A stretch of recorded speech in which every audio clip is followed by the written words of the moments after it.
ನಾನು ಹೇಳ್ತಾ ಇದ್ದೀನಿ, ಕೇಳಿಸ್ಕೊಳ್ಳಿ ಪೊಲೀಸ್ನವರು. ಯಾರೆಲ್ಲ ಈ ರಾಜಕಾರಣಿಗಳ ಮಾತು ಕೇಳ್ಕೊಂಡು ಕೆಲಸ ಮಾಡ್ತಿರಲ್ಲ ನೀವುಗಳು, ಇವ್ರು ಹಿಂದೆ ಓಡಾಡ್ಕೊಂಡು ಇವ್ರು ಹೇಳಿದ್ದೆಲ್ಲ ಮಾಡ್ಕೊಂಡು ಇವ್ರು ಚಾಕ್ರಿಗಳು ಮಾಡ್ಕೊಂಡು ಓಡಾಡ್ತಿರಲ್ಲ, ನಿಮ್ಗೆ ಈಗಲಾದರೂ ಅರ್ಥ ಆಗಬೇಕು. ಇವರು ಕುತ್ತಿಗೆಗೆ ಯಾವುದಾದ್ರೂ ಬರುತ್ತೆ ಅಂದರೆ ಅದನ್ನ ಎತ್ತಿ ನಿಮಗೆ ಕಟ್ಟೋದವರು. ಸಿದ್ದರಾಮಯ್ಯನವರೇ, ನೀವು ಹೇಳಿ, ನೀವು ಇಷ್ಟು ಜನರ ಮೇಲೆ ಕ್ರಿಮಿನಲ್ ಕೇಸೇ ಹಾಕೋದಾದರೆ ನಿಮ್ಮ ಮೇಲೂ ಕ್ರಿಮಿನಲ್ ಕೇಸೇ ಹಾಕಬೇಕು. ಹೌದು, ನಿಮ್ಮ ಮೇಲೂ ಕ್ರಿಮಿನಲ್ ಕೇಸೇ ಹಾಕಬೇಕು. ಆಮೇಲೆ ಈಗೇನು ವರದಿ ಕೊಟ್ಟಿದೆಯಲ್ಲ ಅದನ್ನು ನೀವು ಅಂಗೀಕಾರ ಮಾಡಿದ್ದೀರಿ, ಅದನ್ನು ನೀವು ಅಂಗೀಕಾರ ಮಾಡಬಾರ್ದು. ವಿಶೇಷವಾಗಿ ಡಿ ಕೆ ಶಿವಕುಮಾರ್ 2 ಕೇಸ್ ಹಾಕಿ. ಇದು ಸರ್ಕಾರದ ವೈಫಲ್ಯ ಆಗಿದ್ದರೆ ನೀವು ಹೋಮ್ ಮಿನಿಸ್ಟರ್ದೂ ಕೂಡ ಕೇಸ್ ಬುಕ್ ಮಾಡಿ ಅವ್ರ ಮೇಲೂ ಕೂಡ. ಏನಕ್ಕೆ ಅಂದರೆ ಅವ್ರ ವೈಫಲ್ಯನೂ ಇದೆ ಇದರಲ್ಲಿ. ಇದು ಕೇವಲ ಯಾವ ಕುಟುಂಬದವರು ತಮ್ಮ ಮಕ್ಕಳನ್ನ ಕಳ್ಕೊಂಡಿದ್ದಾರೆ ಆ ಕುಟುಂಬದವರಿಗೆ ನ್ಯಾಯ ಕೊಡಿಸ್ತಕ್ಕಂಥ ಯಾವುದೇ ಉದ್ದೇಶ ಸರ್ಕಾರಕ್ಕಿರಲಿಲ್ಲ. ಟಿ ವಿ ವಿಕ್ರಮದ ಪ್ರೀತಿಯ ನೋಡುಗರಿಗೆ ಟ್ಯಾಕ್ಸಿವಾಲಾ ಕಾರ್ಯಕ್ರಮಕ್ಕೆ ಸ್ವಾಗತ. ನಾನು ನಿಮ್ಮ ನರಸಿಂಹಮೂರ್ತಿ. ವೀಕ್ಷಕರೇ, ನಮಗೆಲ್ಲ ಗೊತ್ತಿರೋ ಹಾಗೆ RCB ವಿಜಯೋತ್ಸವದ ಸಂಭ್ರಮದ ವೇಳೆ ಅವತ್ತಿನ ಆ ಸ್ಟೇಡಿಯಂನ ಬಳಿ ಕಾಲು ತುಳಿತಕ್ಕೆ ಒಂದು 12 ಜನ ಬಲಿಯಾದರು. ಒಂದು 50ಕ್ಕೂ ಹೆಚ್ಚು ಜನರಿಗೆ ಗಾಯಗಳಾಗಿತ್ತು. ಇದರ ತನಿಖೆಯನ್ನು ಮಾಡಲಿಕ್ಕೆ ಕಾಂಗ್ರೆಸ್ ಸರ್ಕಾರ ಒಂದು ಆಯೋಗವನ್ನು ಮಾಡಿತ್ತು. ಮೈಕಲ್ ಡಿ ಖುನ್ನಾ ಅವರ ಒಂದು ಆಯೋಗನ ರಾಜ್ಯ ಸರ್ಕಾರ ರಚನೆ ಮಾಡಿತ್ತು. ಅದರ ವರದಿನೂ ಕೂಡ ಈಗ ಖುನ್ನಾ ಅವರು ಸರ್ಕಾರಕ್ಕೆ ಒಪ್ಪಿಸಿದ್ದಾರೆ. ಅವರು ಏನು ವರದಿನ ಕೊಟ್ಟಿದ್ರು ಅದರ ಆಧಾರದ ಮೇಲೆ ರಾಜ್ಯ ಸರ್ಕಾರ ಒಂದಷ್ಟು ಜನರ ಮೇಲೆ ಕ್ರಮನ ತೆಗೆದುಕೊಳ್ಬೇಕು ಅಂತ ಹೇಳಿ ಸಂಪುಟ ಸಭೆಯಲ್ಲಿ ಒಪ್ಪಿಗೆಯನ್ನು ತೊಗೊಂಡಾಗಿದೆ. ಇದು ನಿರೀಕ್ಷಿತವಾಗೇ ಇತ್ತು. ನಿರೀಕ್ಷಿತವಾದಂತಹ ಒಂದು ತನಿಖೆಯ ವರದಿಯನ್ನು ಕೊಟ್ಟಿದ್ದಾರೆ. ನಾನು ಏನಕ್ಕೆ ಇದನ್ನು ನಿರೀಕ್ಷಿತ ವರದಿ ಅಂತ ಹೇಳ್ತೀನಿ ಅಂದರೆ, ಇದು ಹೆಚ್ಚಿನ ಜನರಿಗೆ ಗೊತ್ತಿತ್ತು ಇದು ಸರ್ಕಾರದ ಪರವಾಗೇ ಈ ವರದಿ ಬರುತ್ತೆ ಅಂತ.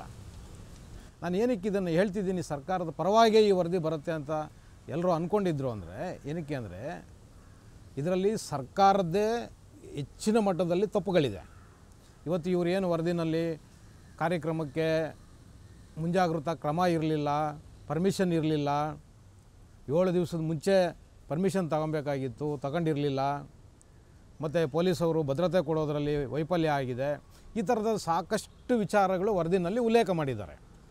ಯಾರು ತನಿಖೆ ಮಾಡಿದ್ರಲ್ಲ, ಈ ತನಿಖೆ ಮಾಡಲಿಕ್ಕೆ ಸಮಿತಿ ರಚನೆ ಮಾಡಿದ್ರಲ್ಲ, ಈ ಸಮಿತಿಯವರು ಈ ಥರದ ಸಾಕಷ್ಟು ವಿಚಾರಗಳನ್ನ ವರದಿನಲ್ಲಿ ಹೇಳಿದ್ದಾರೆ. ಆದರೆ ಈ ವರದಿನಲ್ಲಿ ಎಲ್ಲೂ ಕೂಡ ಸರ್ಕಾರದ ಪಾತ್ರನ ವರದಿನಲ್ಲಿ ಎಲ್ಲೂ ಉಲ್ಲೇಖ ಮಾಡಿಲ್ಲ. ಹಾಗಿದ್ದರೆ ಸ್ಟೇಡಿಯಂನಲ್ಲಿ ಕಾರ್ಯಕ್ರಮ ಆಗೋದಕ್ಕಿಂತ ಮುಂಚೆನೇ ಕಾರ್ಯಕ್ರಮನ ವಿಧಾನಸೌಧದ ಮೆಟ್ಲುಗಳ ಮೇಲೆ ಕಾರ್ಯಕ್ರಮ ಮಾಡಿದ್ರು. ಹಾಗಾದರೆ ಇದಕ್ಕೆ ಪರ್ಮಿಷನ್ ಇತ್ತಾ? ಉತ್ತರ ಕೊಡಬೇಕು. ಇದಕ್ಕೆ ಯಾವುದಕ್ಕೂ ಉತ್ತರ ಕೊಡ್ತಾ ಇಲ್ಲ. ಹಾಗಿದ್ರೆ ಇವ್ರ ಕಾರ್ಯಕ್ರಮನ ಯಾಕೆ ಮಾಡಿದ್ರು? ಈ ಒಂದು ವೇಳೆ ಸ್ಟೇಡಿಯಂನಲ್ಲಿ ಕಾರ್ಯಕ್ರಮಕ್ಕೆ ಪರ್ಮಿಷನ್ ಇಲ್ಲ ಅನ್ನೋದಾಗಿದ್ದರೆ ಈ ರಾಜ್ಯದ ಉಪಮುಖ್ಯಮಂತ್ರಿಗಳು ಡಿ ಕೆ ಶಿವಕುಮಾರ್ ಅವರು ಸ್ಟೇಡಿಯಂ ಕಾರ್ಯಕ್ರಮಕ್ಕೆ ಹೋಗ್ತಾರೆ. ಅಲ್ಲಿ ಆಟಗಾರರ ಜೊತೆ ಕಪ್ಪನ್ನು ಹಿಡ್ಕೊಂಡು ಸಂಭ್ರಮ ಪಡ್ತಾರೆ. ಅಲ್ಲಿ ಹೋಗೋಷ್ಟೊತ್ತಿಗಾಗಲೇ ಇಲ್ಲಿ 3-4 ಹೆಣ ಬಿದ್ದಿದ್ವು. ಆದ್ರೂ ಕೂಡ ಡಿ ಕೆ ಶಿವಕುಮಾರ್ ಅವರು ಕಾರ್ಯಕ್ರಮದಲ್ಲಿ ಹೋಗಿ ಪಾಲ್ಗೊಳ್ತಾರೆ. ಇಷ್ಟೆಲ್ಲ ಇದ್ರೂ ಕೂಡ ಈ ಏನು ತನಿಖೆ ಮಾಡಲಿಕ್ಕೆ ಸಮಿತಿ ಮಾಡಿತ್ತಲ್ಲ, ಈ ಸಮಿತಿ ಇವರನ್ನು ಯಾರನ್ನಾದರೂ ಪ್ರಶ್ನೆ ಮಾಡಿದೆಯಾ? ಇಲ್ಲ. ಹಾಗಿದ್ರೆ ಹೆಂಗೆ ವರದಿ ತಯಾರು ಮಾಡ್ತು? ಅದಕ್ಕೋಸ್ಕರ ನಾನು ಹೇಳಿದ್ದು, ಇದೊಂದು ಪೂರ್ವ ನಿಯೋಜಿತ ಒಂದು ಕಮಿಟಿನ ಮಾಡಿ ಸರ್ಕಾರದ ಮೇಲೆ ಯಾವುದೇ ರೀತಿಯ ಆಪಾದನೆಗಳು ಬರಬಾರ್ದು ಅನ್ನೋ ಕಾರಣಕ್ಕೆ ಈ ಕಮಿಟಿನ ಮಾಡಿ ಕಮಿಟಿಯಿಂದ ವರದಿ ತರಿಸ್ಕೊಂಡ್ಯಾರು ಇವರು. ಇದು ಕೇವಲ ಯಾವ ಕುಟುಂಬದವರು ತಮ್ಮ ಮಕ್ಕಳನ್ನ ಕಳ್ಕೊಂಡಿದ್ದಾರೆ ಆ ಕುಟುಂಬದವರಿಗೆ ನ್ಯಾಯ ಕೊಡಿಸ್ತಕ್ಕಂಥ ಯಾವುದೇ ಉದ್ದೇಶ ಸರ್ಕಾರಕ್ಕಿರಲಿಲ್ಲ. ಸರ್ಕಾರಕ್ಕಿದ್ದಿದ್ದು ಒಂದೇ ಒಂದು ಉದ್ದೇಶ ಏನಪ್ಪ ಅದು ಅಂದರೆ, ಸರ್ಕಾರದ ಮೇಲೆ ತುಂಬ ಟೀಕೆಗಳು ಬಂತು ಆ ಟೈಮ್ನಲ್ಲಿ. ಯಾಕೆಂದರೆ ಅವರು ಆ ರೀತಿ ಮಾಡಿದ್ರು, ಅಲ್ಲಿನ ಕಾರ್ಯಕ್ರಮ ಆಗಲಿ ಅವತ್ತು ಅವರು ತೊಗೊಂಡಿದ್ದ ನಿರ್ಧಾರಗಳಾಗಲಿ ಆ ಮಟ್ಟದಲ್ಲಿದ್ದವು. ಹಂಗಾಗಿ ಸರ್ಕಾರದ ಮೇಲೆ ತುಂಬಾ ಟೀಕೆಗಳು ಕೇಳಿಬಂತು. ಅದನ್ನು ಮುಚ್ಚಾಕೊಂಡು ತ್ಯಾಪೆ ಹಾಕ್ಕೊಳ್ಳೋದಕ್ಕೋಸ್ಕರ, ತಿಪ್ಪೆ ಸಾರಿಸೋದಕ್ಕೋಸ್ಕರ ಇವರು ಒಂದು ಕಮಿಟಿನ ಮಾಡಿದ್ರು.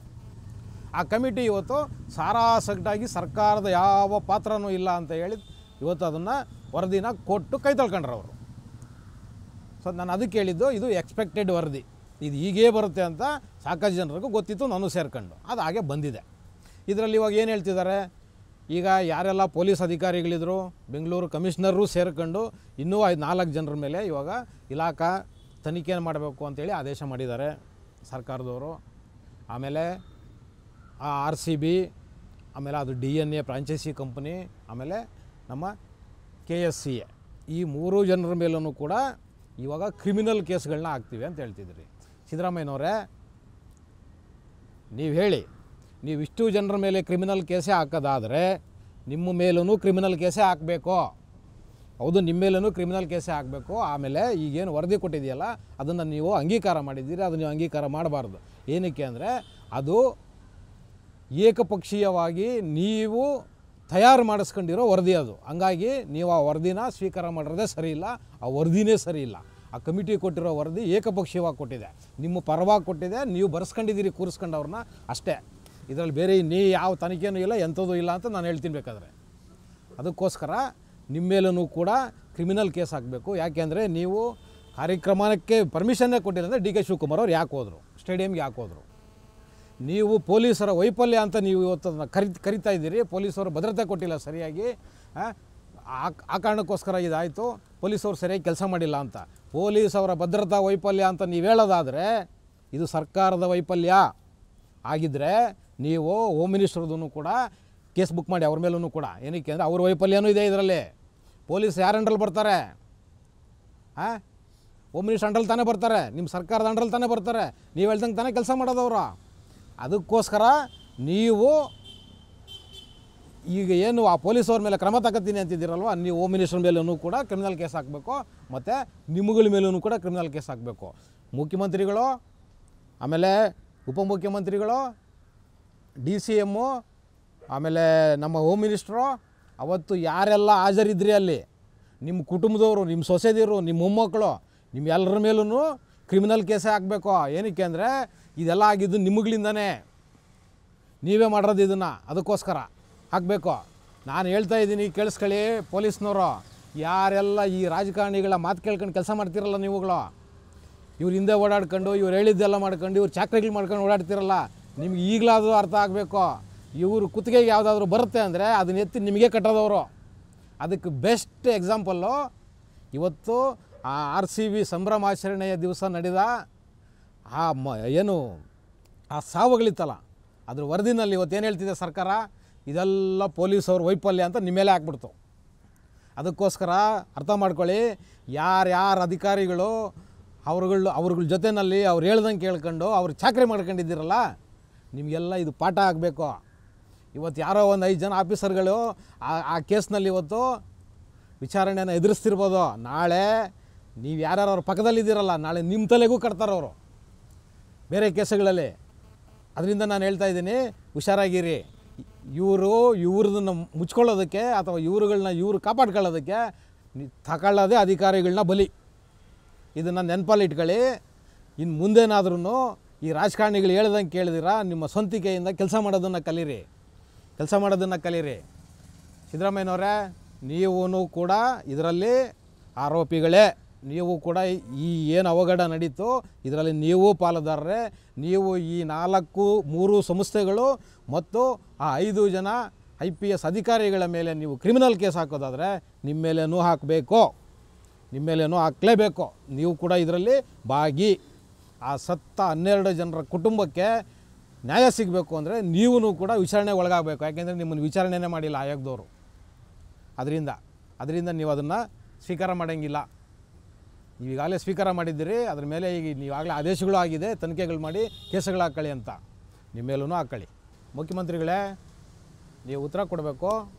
ನೀವು ಪರ್ಮಿಷನ್ ಕೊಟ್ಟಿಲ್ಲ ಅಂದಿದ್ದರೆ DK ಶಿವಕುಮಾರ್ ಅವರು ಏರ್ಪೋರ್ಟಿಗೆ ಹೋಗೋವ್ರನ್ನ ಯಾಕೆ ಸ್ವಾಗತ ಮಾಡ್ಕೊಂಬಂದರು?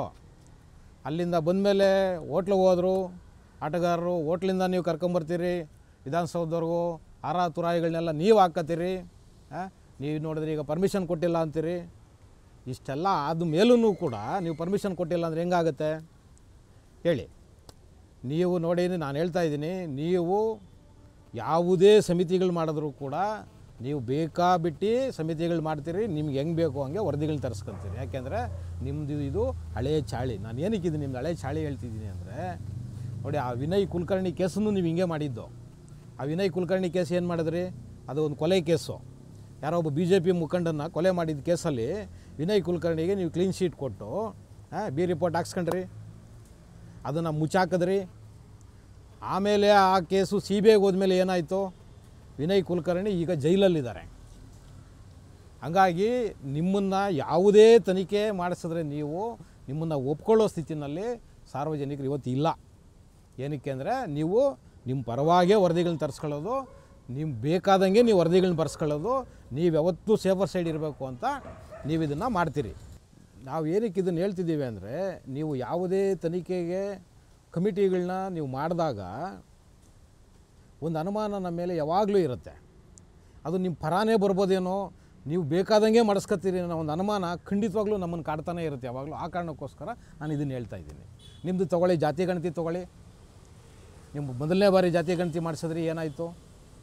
ಅದನ್ನು ಬಿಟ್ಟರು. ಯಾಕೆಂದರೆ ಸರಿ ಇಲ್ಲ ಅಂತ ಹೇಳಿದ್ರು.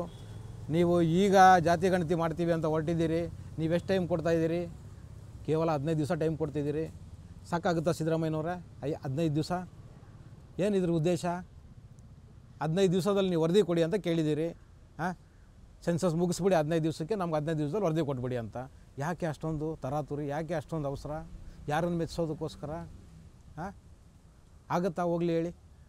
15 ದಿವಸದಲ್ಲಿ ಇದ್ರ ಮುಗ್ಸೋಕ್ಕಾಗತ್ತಾ? ಅಂದರೆ ನಿಮಗೆ ಹೇಗೆ ಬೇಕೋ ಹಾಗೆ ಮಾಡ್ಕೊಂಬಂದು ಕೊಡ್ಬೇಕು ಅವ್ರು 15 ದಿವಸದಲ್ಲಿ, ಅಲ್ವಾ? ಹಂಗಂತ ನಾವು ಯಾಕೆ ಭಾವಿಸ್ಬಾರ್ದು ಹೇಳಿ? ಇಂಥ ಪ್ರಶ್ನೆಗಳು ಹುಟ್ಟುತ್ತೆ ಅಲ್ವಾ ಮುಖ್ಯಮಂತ್ರಿಗಳೇ?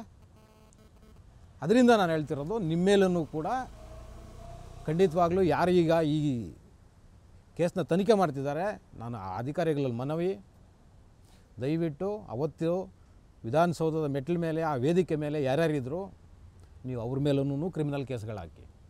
ಈ 3 ಸಂಸ್ಥೆಗಳು ಮತ್ತು ಈ 5 ಜನ IPS ಅಧಿಕಾರಿಗಳ ಮೇಲೆ ನೀವು ಕ್ರಿಮಿನಲ್ ಕೇಸನ್ನು ಹಾಕೋದಾದರೆ, ಅವತ್ತು ಕಾರ್ಯಕ್ರಮದಲ್ಲಿ ಯಾರ್ಯಾರು ಭಾಗವಹಿಸಿದ್ರಿ ಅವ್ರ ಮೇಲೆ ಎಲ್ಲರ ಮೇಲೂ ಕೇಸ್ ಹಾಕಿ. ವಿಶೇಷವಾಗಿ DK ಶಿವಕುಮಾರ್ 2 ಕೇಸ್ ಹಾಕಿ. ಯಾಕೆ ಅಂದರೆ DK ಶಿವಕುಮಾರ್ ಅವರು ಸ್ಟೇಡಿಯಮ್ಗೆ ಹೋಗಿದ್ದರು, ಅವ್ರನ್ನ ಕರ್ಕೊಂಬಂದರು. ಕರ್ಕೊಂಡು ಬಂದು ಆದಮೇಲೆ ಈ ಕಾಲು ತುಳಿತ ಆದಮೇಲೂ ಕೂಡ DK ಶಿವಕುಮಾರ್ ಅವರು ಸ್ಟೇಡಿಯಮಲ್ಲಿ ಹೋಗಿ ಆ ಆಟಗಾರರ ಜೊತೆ ಕಪ್ಪಿಡ್ಕೊಂಡು ನಿಂತ್ಕೊಂಡಿದ್ರು. ಆ ಕಾರಣಕ್ಕೋಸ್ಕರ ನೀವು ದಯವಿಟ್ಟು ಯಾರು ಇದನ್ನು ತನಿಖೆ ಮಾಡ್ತಿದ್ದೀರಿ ಅಧಿಕಾರಿಗಳು, ಯಾರ್ಯಾರೆಲ್ಲ ಅವತ್ತು ರಾಜಕಾರಣಿಗಳು ಆ ಕಾರ್ಯಕ್ರಮದಲ್ಲಿ ಭಾಗವಹಿಸಿದ್ರು ಅವ್ರ ಮೇಲೇನೂ ಕೂಡ ಕ್ರಿಮಿನಲ್ ಕೇಸ್ ಹಾಕಬೇಕು, ಅವ್ರ ಮೇಲೇನೂ ಕೂಡ ಮೊಕದ್ದಮೆ ದಾಖಲು ಮಾಡಬೇಕು ಅಂತ ಹೇಳುವುದರ ಮುಖಾಂತರ ಇವತ್ತಿನ ಟ್ಯಾಕ್ಸಿವಾಲಾ ಕಾರ್ಯಕ್ರಮನ ಮುಗಿಸ್ತಾ ಇದ್ದೀನಿ. ಶೇರ್ ಮಾಡಿ, ಸಬ್ಸ್ಕ್ರೈಬ್ ಮಾಡಿ, ಲೈಕ್ ಮಾಡಿ, ಹೆಚ್ಚೆಚ್ಚು ಕಾಮೆಂಟ್ ಮಾಡೋದರ ಮುಖಾಂತರ ನಮ್ಮನ್ನು ಪ್ರೋತ್ಸಾಹಿಸ್ತೀರಿ. ಟಿವಿ ವಿಕ್ರಮ, ದೇಶ ನಿಮ್ಮ ಕೈಯಲ್ಲಿ. ಈ ಕಾರ್ಯಕ್ರಮ ನಿಮಗೆ ಇಷ್ಟ ಆಗಿದ್ದಲ್ಲಿ ಲೈಕ್, ಶೇರ್ ಹಾಗೂ ಕಮೆಂಟ್ ಮಾಡಿ. ಟಿವಿ ವಿಕ್ರಮದ ಕಾರ್ಯಕ್ರಮಗಳನ್ನು ನಿರಂತರವಾಗಿ ವೀಕ್ಷಿಸಲು ಸಬ್ಸ್ಕ್ರೈಬ್ ಮಾಡಿ, ಬೆಲ್ ಐಕನ್ ಒತ್ತಿ.